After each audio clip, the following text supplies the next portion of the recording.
na to, pag ganito yung driving vision mo, ito nilagay natin. Sasarado ko muna.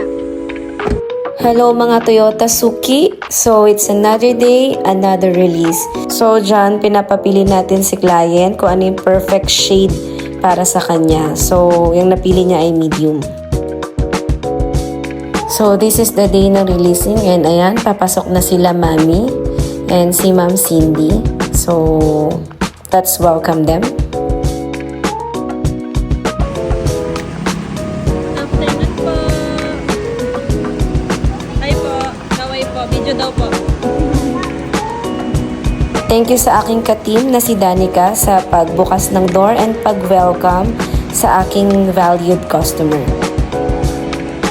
Ma'am, pwede na tayo pumasok. Let's go!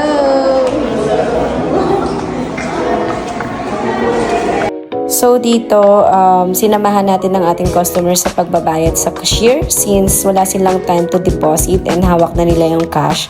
So they went to Toyota Silang to personally give the down payment.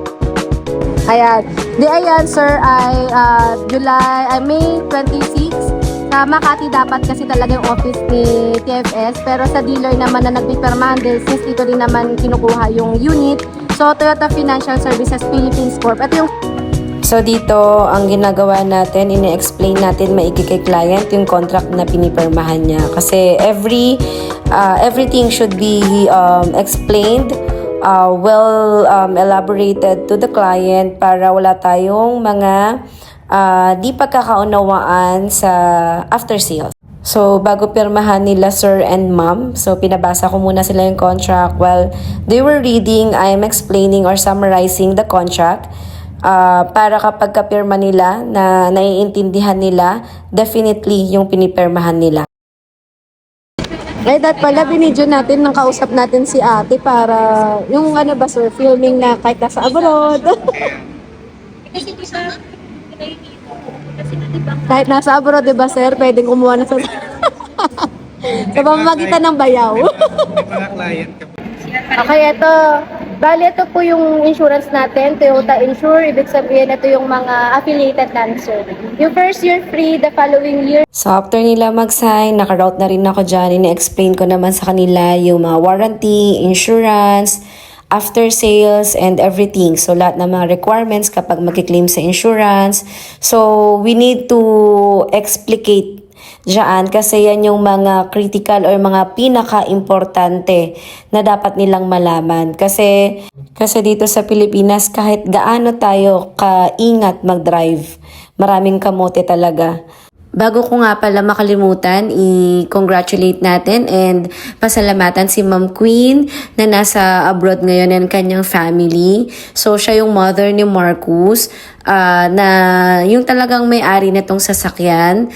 Tinulungan lang siya ng kanyang sister and brother-in-law para mapadala yung pagkuha ng sasakyan since wala siya dito. Hi, Mami! Oo. Hi, Ma'am! Sir, thank you sa pag-sign. Okay. Kada po. Medyo may mga basang area lang po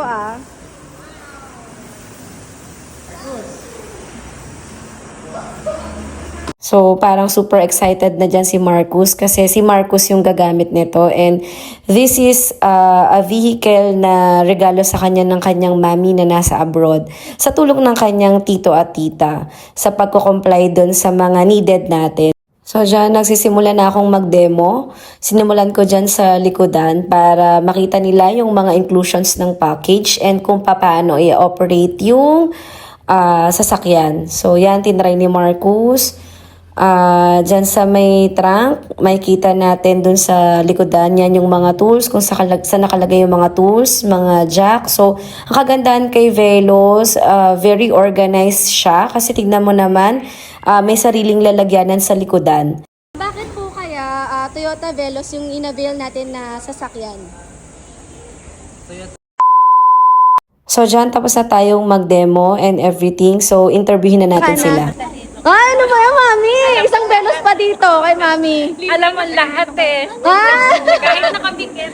Kahit nakabigat, Hindi na ma'am? ako sa'yo kasi nga alam mo lahat i-explain ang mga bagay-bagay. Wow! On behalf of Toyota Silang, nagpapasalamat po kami na dito po kayo nakabili ng sasakyan. Congratulations and welcome to Toyota Silang family. Yay!